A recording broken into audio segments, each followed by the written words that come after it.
aciz kardeşiniz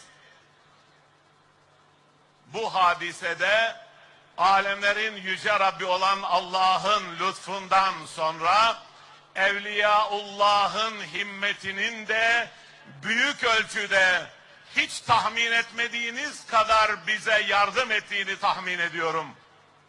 Dostlarımdan duyuyorum. Mana alemine penceresi açık olanlardan duyuyorum. Diyorlar ki o gün mana erleri hep ayaktaydılar.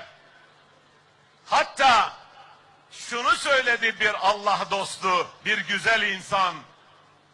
O gün Muğla'dan havalanan uçağı ne pahasına olursa olsun mutlaka bulmalıyız ve düşürmeliyiz diye belki 50 yerden takip ettiler. Ama başta Cebrail aleyhisselam, mesuliyeti bana ait değil söyleyene ait, başta Cebrail aleyhisselam Allah'ın meleklerinin korumasıyla o uçak rahatlıkla seyri seferini tamamladı, huzurla İstanbul'a indi ve Cumhurbaşkanımızı sizin ve bizim aramıza Allah'ın inayeti getirdi. Evliyaullah o gün ayaktaydılar. Hatta inşallah bana sitem etmezler. O gün bir dostum öyle söyledi.